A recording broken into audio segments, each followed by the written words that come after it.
Hi, this is Babs Ivy from New Haven, Connecticut, and you're listening to WNHHLP 103.5 FM, streaming live at newhavenindependent.org.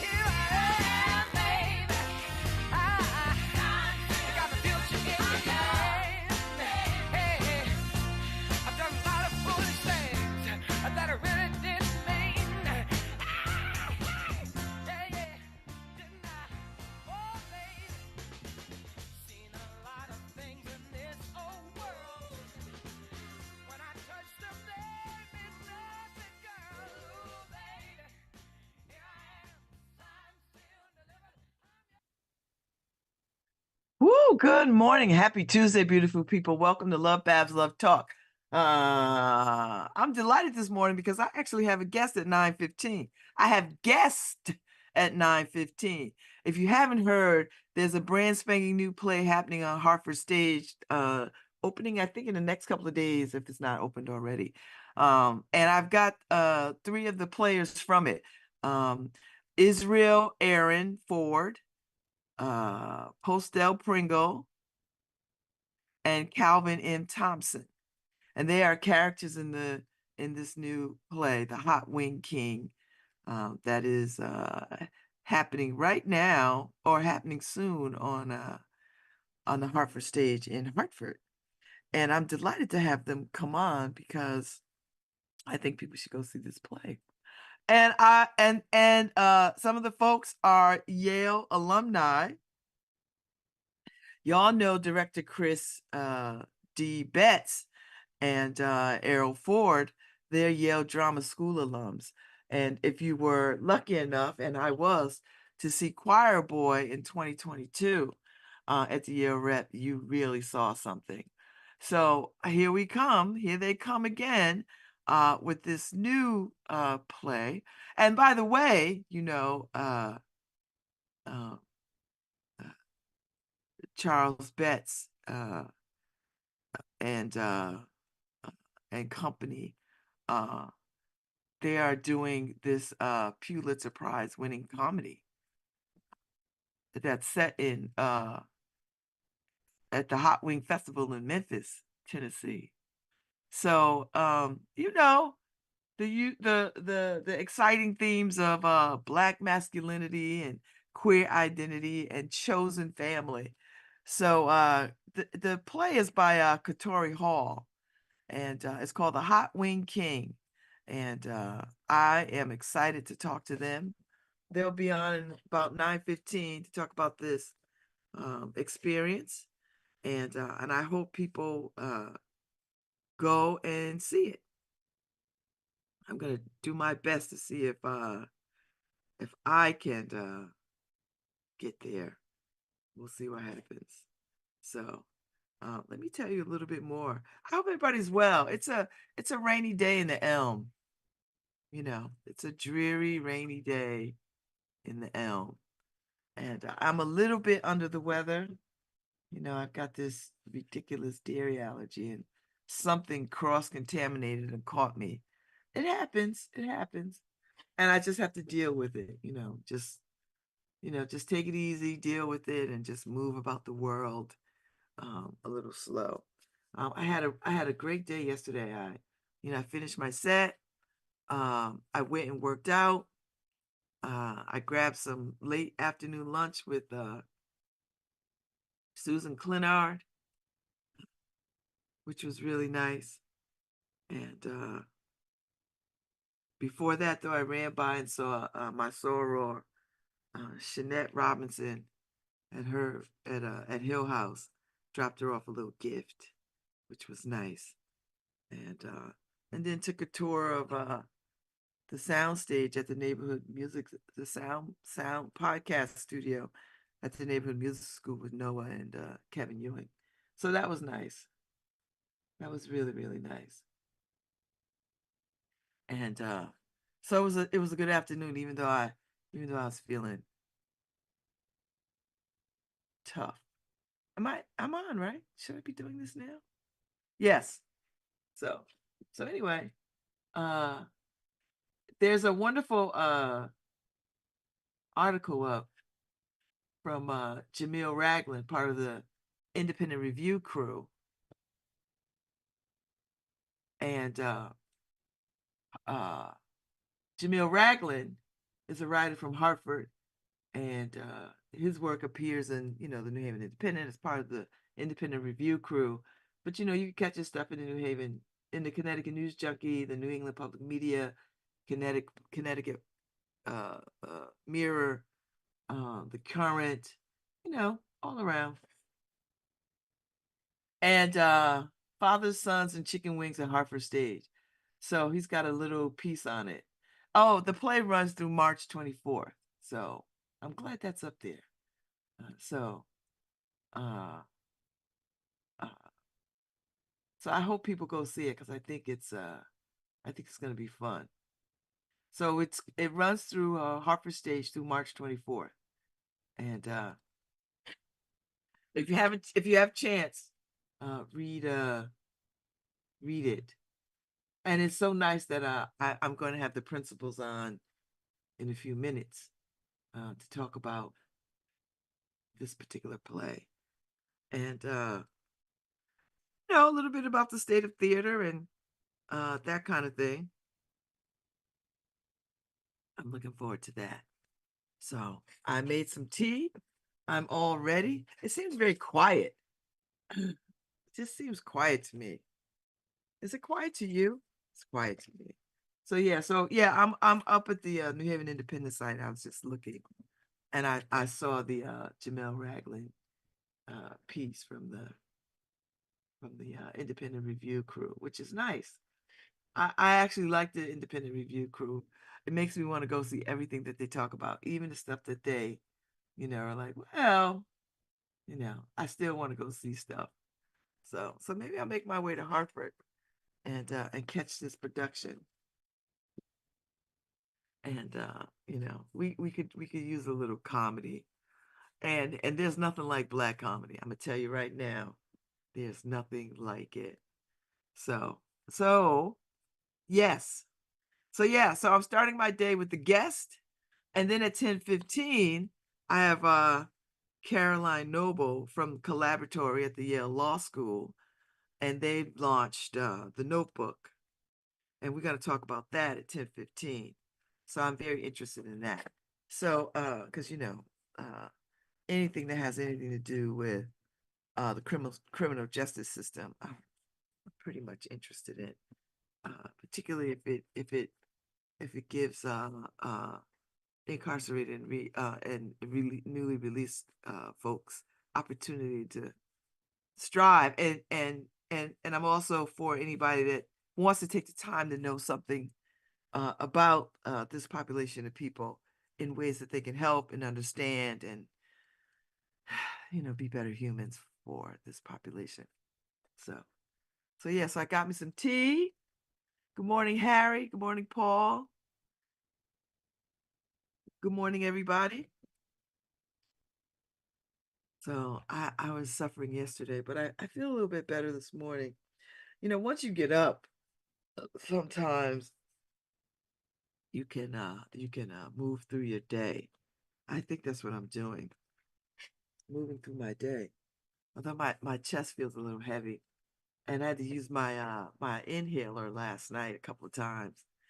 And my pulmonary specialist told me, you need to use it a little more often because you've got some wheezing, and you know that'll help that.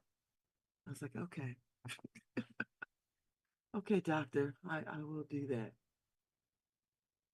Uh, so yeah, that's where we are. Uh, so it's a fine Tuesday morning, a little chilly, a little rainy, I think. But sometimes, I think the rain gives us opportunity to pause. And even though it's the beginning of the week, we need that opportunity to take that break. So that's it. That's all. That is all, my people.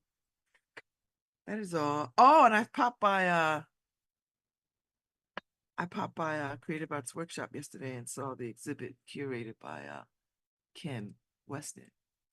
Ah, here's the first guest. Get them on.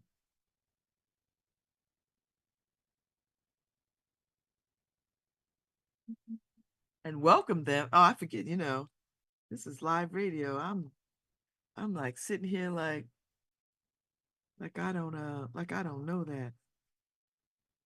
Good morning, Calvin. Good morning. How are you? I'm good. How are you? How are you feeling? I'm feeling good. I'm feeling good. It's a It good morning. it might be is it early for you? Because has the play started? We're in previews right now. Oh, okay, okay. Officially on Friday. So Oh, so it opens on Friday. yes, yes, yes, So yes. this is exciting. It is. It is very exciting. This we've been putting in a lot of hard work, so we're ready to get it in front of some eyes and some people. So now what made you say yes to this production? Because I'm always interested in how people come to things. Well, um, first of all, my journey with this play, I did an iteration with it with the actual playwright a year ago in Mm-hmm. Atlanta at the Alliance Theater. And so working with Katori Hall herself, who wouldn't want to say yes to literally she's written so many other amazing plays from like The Mountaintop and Hurt Village. Um, but then she also went over into TV land with P Valley. She's killing it with P Oh, Valley.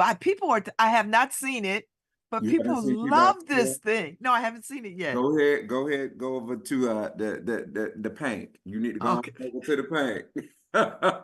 People love everywhere I go, people are talking about this Yes, thing. it's amazing. It's amazing. But then she wrote out of her whole universe, she wrote this story. Hey, Israel.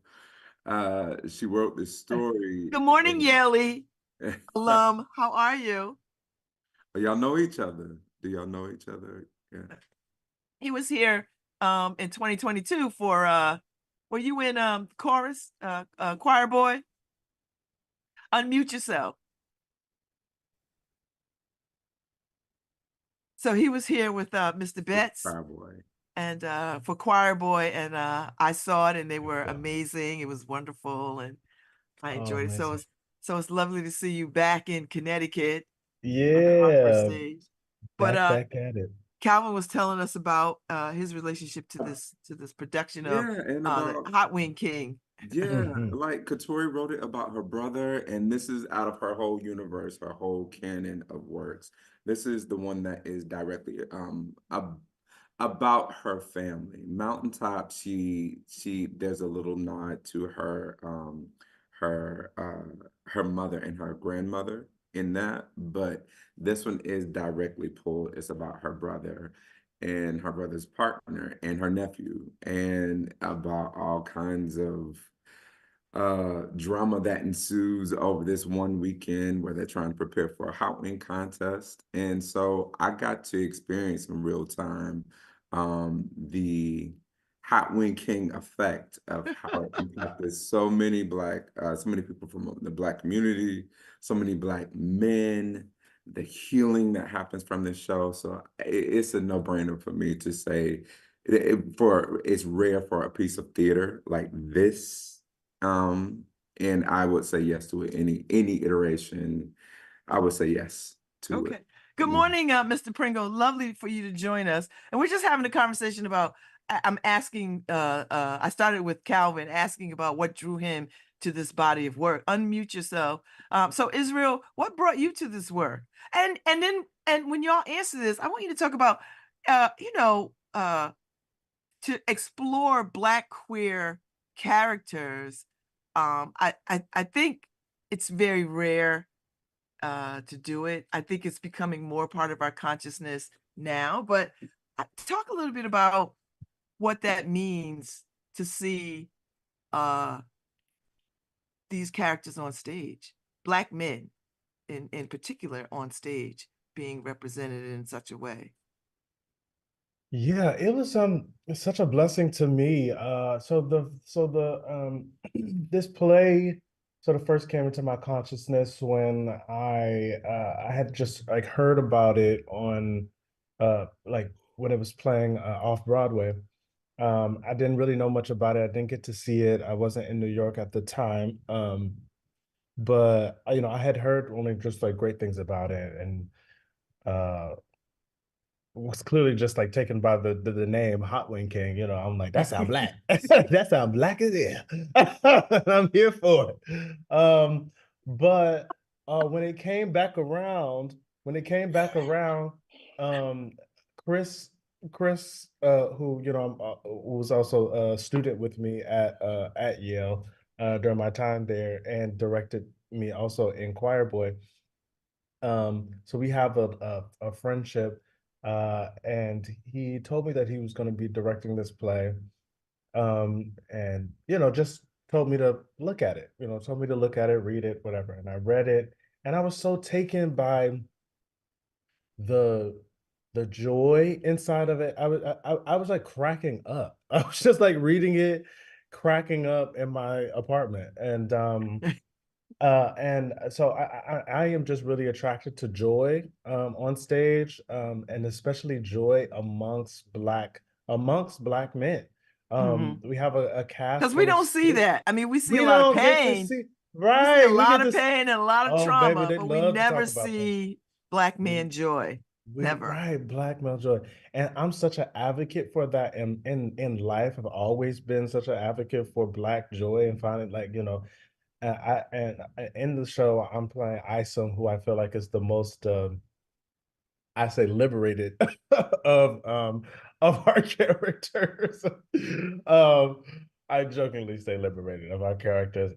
But I feel like it is sort of like the voice of joy, the voice of like humor, voice of like sort of like, we come in all these sort of like breaking the full of like breaking this like serious moments. So for me too, it felt like a no-brainer of like, oh my God, like because I would love to do this. I would love to add this to my personal activism, because this is the way I do it. This is the way I do it, by doing what I do on stage, and embodying these characters and creating space for these kinds of conversations.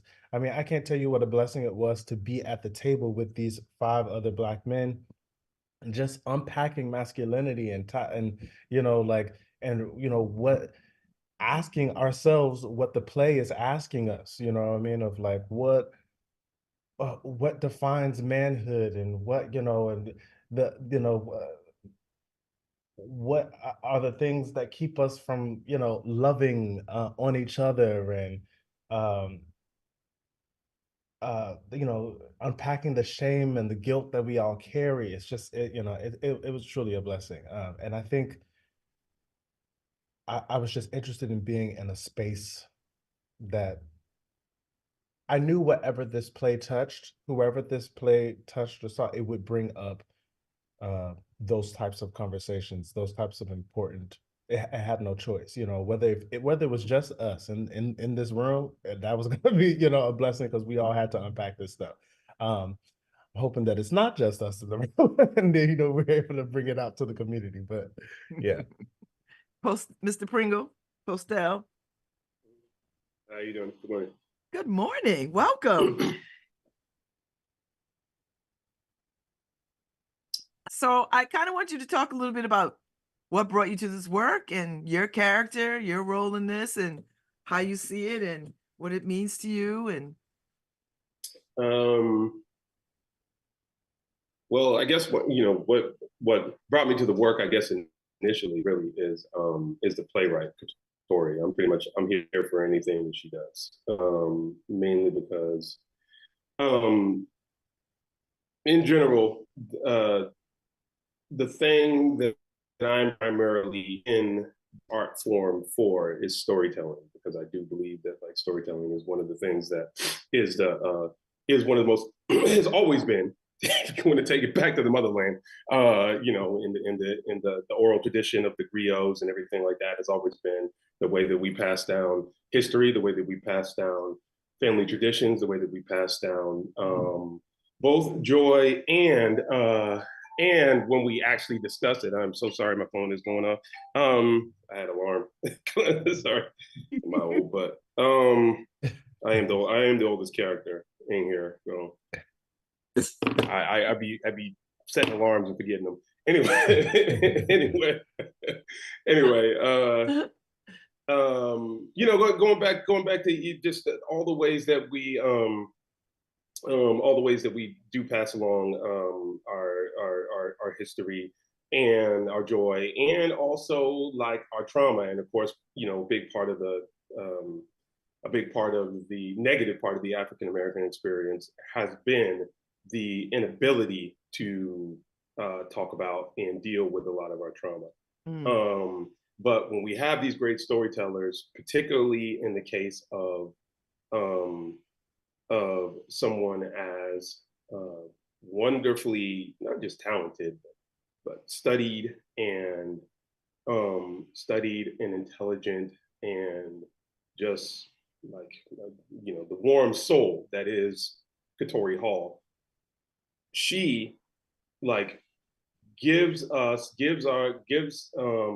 community, and therefore our world, meaning like not just Black people, but all the people that live amongst us, giving our world a a full gamut of all the things that our folks have to go through. And just in a study of what that is, we get what the American experience is. I know I'm going a little bit of a tangent, but I'll bring it back. I was thinking, I'm a big fan of the 1619 Project, and I was thinking about Nicole Hannah Jones. Yes, thank you, Nicole Hannah Jones. One of the essays that she said about her father, about how like she never understood why her father was such a patriot, with everything that this country had put him through, and came to the understanding that it was the fact that he survived and built and did so much with everything that this country put him through, is the thing that actually made him such a patriot. And I guess getting back to it is that our community, our people have gone through so much that like we have a right to claim the American experience, this story and everything like that. And there's something so wonderful about a storyteller like Katori Hall, who gives us such a great width and breadth of actually telling those stories. It really covers the gamut of both the joy and the trauma. And therefore, you actually are speaking about life, because you kind of can't have one without the other. So really getting back to the point, like that's one of the reasons why I like get into it, because with regard to storytelling, like this really does tells all the stories, and in a 2 hour and hopefully 15-minute period of time. And then also like, this wonderful group of artists, collaborators. I mean, these cats are it's just a blessing to be in a room with them, honestly. And so this, go ahead. no, go ahead. I want you to finish. Oh, no. I was just going to say that, like, initially I did audition for this in New York, and I was mad as hell because I did not get cast, and I wanted to be, and I thought I should be. But the funny thing is, I can't recall. I either went in for Calvin's role, or Bjorn, who's another cast member, and they play our two leads. And I either went in for those two roles, and I didn't get those roles. However, I guess maybe it turns out the role that I didn't go in for, is the role that I actually should have had, which is the one I have now. It's pretty Charles. Wonderful. And And so I this need is to a tell you, he's Pulitzer. playing the hell out of it. I love. I Sprinkle can't that wait in to there. see it. He's playing that role. So it's a Pulitzer Prize-winning play. It's set in Memphis, which is its own story. Yes. And then you add hot wings, which Israel is very black. The show is very black. It's Black, very black. black. Yeah, Blackity black, blackity, black. blackity, black, black, black. I don't think you can get any blacker than this, right? Right. You get to this point, you get to this play. Do y'all know each other prior to this? Do you run in the same artistic circles, or you came together because of this body of work? I think we came together because of this body of work. I definitely I've seen them in peripherally, these fellow artists. Bajorn and I, again, we worked at the production in Atlanta together at the Lions Theater. But even him, he before that iteration, I had known of him. We just had never connected. But you know, this again, what she writes and kind of what happens is what's needed for this show. It's Katori's word. Family always happens with this show. Oh, I love that. Yeah. So do you learn when you come to plays like this, and not every play you're going to take something away and it's going to grow you or develop you, but I get the sense, or you tell me, in doing this play, did you learn something new about yourself? Did you learn something new about family? Did it, I don't want to say heal anything in you, or but did it give you pause about the direction that you're going in your own lives and how you are with your own families? I do have a story, but y'all go. Do y'all? Yeah. No, I mean, I do too. I do too. Who wants to start? Yeah, go ahead, Pastor. Go ahead. Go ahead. Yeah, no, man. Again, it's one of the reasons why this thing why we are so privileged to have the opportunity to do this, because it is actually, the best kind of art is a reflection of life, or encapsulated, so that we can then actually like learn from it, and and in a moment take on either something intellectual or something emotional, or ideally both, that we can then carry into our lives, and they're actually like lessons. And one of the biggest things that one of the biggest experiences, most profound experiences I've had since, just in these last couple of weeks, working with this beautiful cast and these gentlemen, was a discovery of how many of the characters in this play deal with trauma. There are particularly two characters in it, both Big Charles and Cordell, who have somewhat recently come out. And there is such a level of shame and guilt and like sort of like lack of love. I won't say self-loathing, but like lack of love that they were giving themselves. And and Big Charles, I think, he's at least dealt with the initial public face of coming out, but he definitely is still having challenges with like loving himself. And that is certainly true also of the character Cornell. Well, keeping it 100, like I was having a therapy session with my psychotherapist, and dealing with a lot of stuff that was going on in my family, particularly around like my father's health and stuff like that. And I feel actually very blessed that I still, at my grand old age, still have a father that's alive, that I get to spend time with and get to love. But there's just a lot of, I don't know, especially as our parents decline. Obviously, there's you start to unpack as Israel said, you start to unpack a lot of things. And dealing with my family history and all the trauma that we've dealt with that we've never talked about, that now I'm talking about because I live in a modern society that has at least allowed me to get past that old Black stereotype of not being able to deal with your mental health and everything like that. I'm dealing with that stuff. And man, like I had I was in a Whole Foods parking lot talking to my therapist because I forgot my appointment and I went on an errand run. That's neither here nor there. I was in the Whole Foods parking lot talking to my therapist and crying in the car because I'm dealing with it because I'm talking about all this stuff.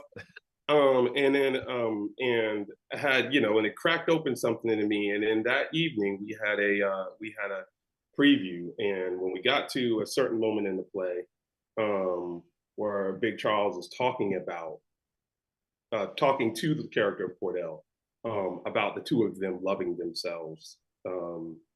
Like it just cracked open something in me. I almost wept on stage.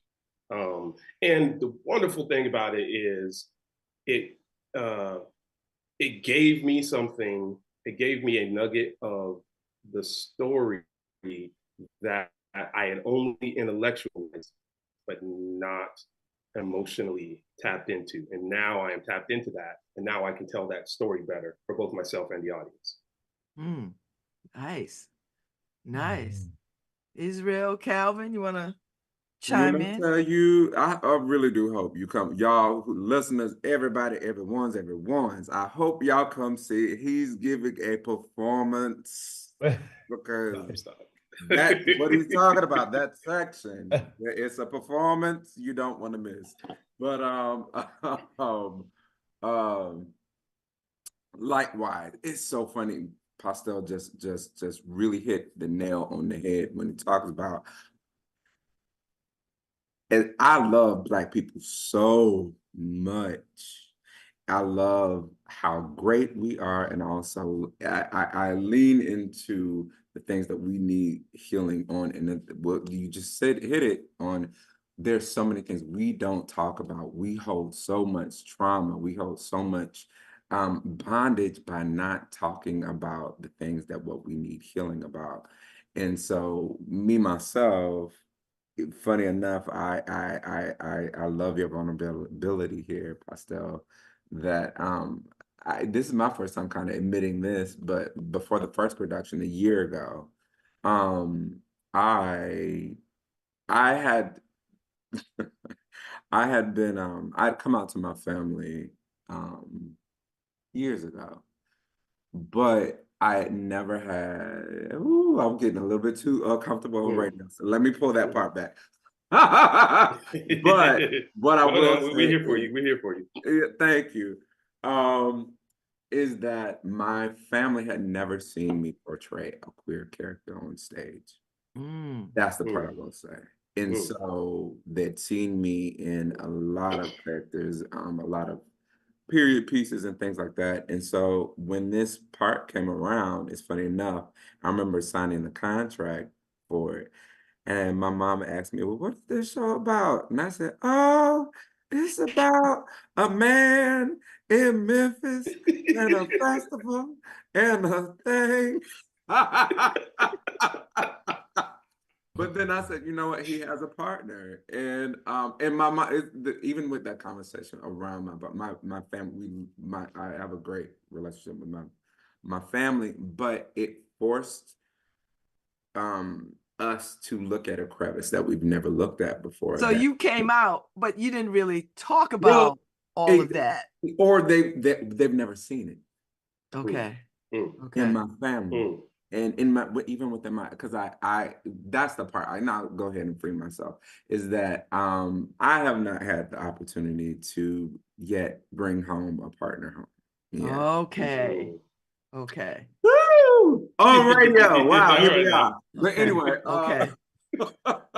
but when, and Bjorn is who plays my partner in the show, literally the rehearsal, the 3.5-week rehearsal all the way up, I had said, like Pastel, I was like, oh my God, what is going to happen with, because literally there's a Tori intention with this show is to with this play, I'm sorry, is to show radical intimacy, radical love. And literally there's so many things that has like intimate moments and moments of affection that are same gender loving.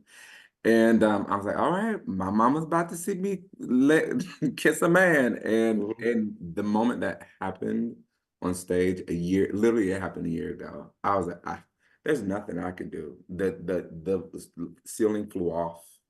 And I was like, oh wow. The thing that I thought would be like I don't know. And the gag is I was doing it to myself.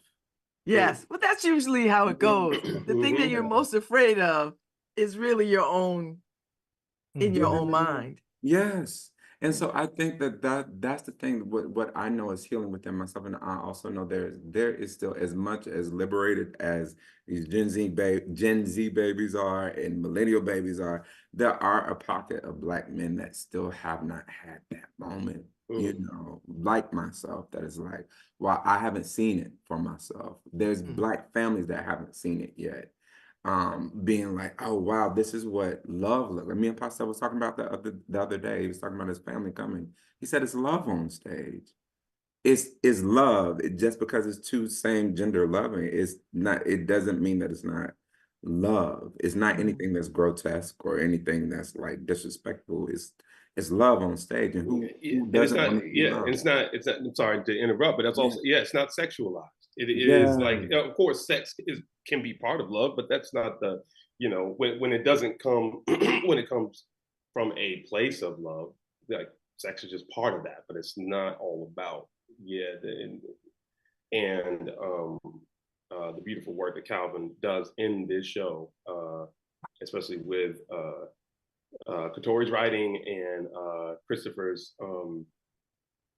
D. Betts, his crafting of the show, is that of course it shows, I guess, the how bodies are each other, but in this show it does not do it in a salacious way. And in the conversation that Calvin was talking about is I was questioning whether or not I'm going to bring my 7-year-old daughter to this, but like it's not about the language. She's growing up in Brooklyn, New York. She done heard everything already. She done heard everything, heard everything by the time she was 4. but for me, the question is always when I question whether or not I'm going to expose her to something. As the great Christopher Wallace said, it's real in the field.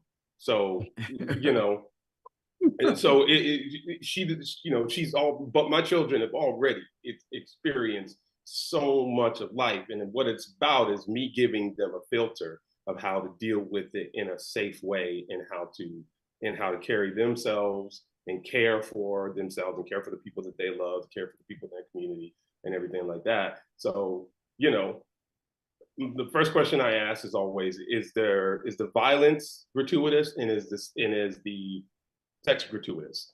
And in this show, it's not. It's nowhere near it. It's all about love, the level of sex. So why wouldn't I want my daughter to see that? So Israel, what's your takeaway from this? What does this play do for you? It doesn't do anything. Is it just work and you can walk away from it? Or has it changed you? Has it make you think about things differently? Is it, because some I would imagine as actors that sometimes you do feel something about, you grow from a character and you learn something, you get some insight. And sometimes it's like, okay, I just did my job and I'm gonna leave it right there on the stage. Right. What was it for you? I mean, I feel like it's impossible to walk away from this play and not being changed in some way for anyone. But for me, I consider myself a lover of love, and I'm like constantly asking myself a lot of the questions that are like embedded within this play, questions about love, all about love, the bell hooks of it all, and you know, I love that. I love that. The bell hooks of it all. And I knew exactly what you mean when you said that. Like, I don't know if I've ever heard that. Like, I love it. Like as a noun, like that way. Right, I love it. right. I love it. Oh, I'm so using that, Israel. Thank you. Me too. Yeah, I coined it. I coined that. I'll coin that. You got a copyright? You gonna I'm gonna copyright that. The bell hooks of it all. Yes. But yeah, I'm just like constantly like reading and like filling myself and like, asking myself these questions about love and what keeps us from loving hard on each other, because we all want love, and what are the things that keep us from receiving it and giving it and so on. So in a lot of ways, this play is like really reaffirming for me and the things that like I study and know, and like just watching it play out in every night in different ways, and like how and listen and putting it out and hearing back of how it affected and how it touched and how it resonated with these other lives, other people's lives. I feel like what it did teach me, or what it did sort of spark, and it's like just grace, even more grace for my neighbors, for people. There was a moment at the table. There's several moments at the table that we were like talking about the play, and I realized, being artists, we're used to a certain community of people who sort of, pretty kind of open-minded, a little, progressive, so we have like a lot of community where like a lot of things that we don't think is so radical. It's so like, it's like, I mean, like, I don't know, even just like in a minute level of like I think we talked about Cordell being out of a job. And how like it's like, we're artists, and I had to like check myself. I was like, so what is it? Is a big deal that he's like, in between jobs right now, whatever. And we talked about and we had to unpack the shame it is for a Black man to be out of a job. Yeah. Like, to be out of work. And Israel, that's so interesting because you're so young. And that's a very old mindset, right? Like that has just still carried into this new moment. So I just find it fascinating that you have that around, like that's still a conversation. Yeah, well, I had to tell. I was like, why is it so shame? Like the play kind of stopped for a minute to acknowledge this moment of like Cordell not having a job, and I was like, why? I was like, what? And we're like, and we had to really unpack. And I was like, wow, and I think about it forced me to think about the especially the like Black men of a generation in my family, and like how everybody always had a job, and like you don't talk about not having, you don't the shame around not having a job and not being able to provide, and like the duty to always being able to having to provide, and it's like it's just so packed and so layered, and really I feel like it was a moment for me to like extend even more grace to Black men, to men. I mean, men in general, right? But like but yeah, I feel like I'm leaving this play, especially and honestly, the lessons are ongoing. I feel like the beautiful thing about being able to about theater is like telling this story, like you discover things, every night, especially playing this character, playing Isom, which allows me to sort of push the boundaries of like my own like gender expression and masculinity, like every night. Like I'm always kind of learning, within myself of like, oh, like why am I afraid to like go full balls to the wall, like, like, femme in this moment, like what, like, what I'm like seeing myself in makeup. I have this blonde hair for the show, and I'm like, who? You know, I've dyed my hair for this show. So I'm like, you know, at one point I literally just the other day after tech or something like in between the tech and shows, I forgot that I had, you know, this full beat makeup face and blonde hair. And Chris was like, do you want to go to the, you want to go, we're about to go to, he was like literally on his car and was like, oh, I'm heading to the mall. Do you want to hop in? And I was like, oh, actually, I do want to hop in real quick.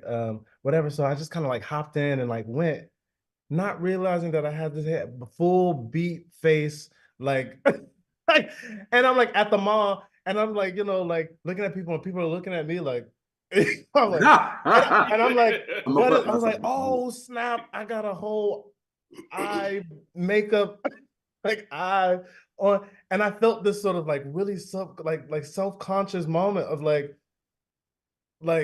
oh, what do these people think of me? And then to be like, well, like what? Like why am I so concerned by like, you know, I'm like, first of all, I'm an actor. You know, like I'm about to go do a show in a few minutes. Like, you know, I'm about to go do my job. Why am I to consider it? But what is the like what in me was it had you know was related to that like sort of shame or what that was like of like express you know of that expression of self, you know what I mean? Like it was a moment where I had to check myself a little bit, check my Mm. biases, check my like, you know, what was I so shameful of like, you know, it's not like I'm looking like absolutely crazy. I'm just like, you know, it's a simple beat makeup, you know, simple like eyeshadow and some, you know, whatever. For Hartford, it might be wild. For Hartford, it might be wild, but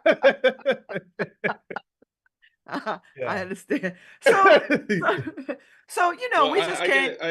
Go ahead. I was gonna say, just to piggyback on this, Israel, like that child looks the best. He's the best looking person on that stage. So let me just bookend it with that. You know what I'm saying? So Thank you. So you know, we've just come from the pandemic, right? And the pandemic raised an awareness of what BIPOC artists have to deal with. Like we learned something about a gig economy, and then we learned something about that we need to center Black voices in these theatrical spaces. And we started to see theaters all across this country trying to figure out how to center Black voices. And now we're kind of post-pandemic in that way, but still dealing with COVID. Do you feel a shift? Do you feel a change? Do you feel more opportunity in the theatrical world for BIPOC artists? Do you feel it? Do you see it? Or does it feel not enough or you know?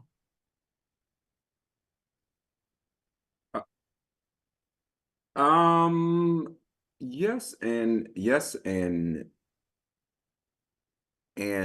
we are witnessing, and I think this year will be really, really telling with this election, not to get political, but I have a friend that was I went to school with, and she kind of shifted out of actor into becoming a Broadway producer. She produced this show, Here Lies Love, on Broadway. Oh yeah, Here yeah. Lies Love was Yes, the about first, the Filipino, Marcos. Yeah. yeah, Mhm. and it was the first all Filipino. It was one of the first all Filipino cast on a Broadway stage, and the fact that well, theater itself is being impacted by inflation and all the things right now in our economy. Um, but then to go, it, uh, I mean, even this past week, 2 weeks, and you're seeing like Florida push back on DEI and stuff like that, and it's interesting. I can attest to my brothers here is that as much as we love theater so much, but it's interesting with certain institutions, it's like, okay, are you really gonna, you made space. Here you go. Are you made space, but are you going to continue to hold space? Or are you going to Mm. minimize it? Are you going to start to cave in because the world is starting to shift and change? It's like you done made this space, let the space be there. Or actually, maybe it might not be enough space. Make some more space. Because it's not enough. And I can, as a black man, as black men, seeing black work specifically within the BIPOC um um uh hybrid, um yes, I do see a lot of black work, but then it's like, okay, what black work are we seeing? This is always my conversation as an artist. What black work are we seeing? Is it, Mm. again, like specific to this show, it's so rare that you see six black men on stage loving on each other, and it's such a gem of a show that you really rarely see that.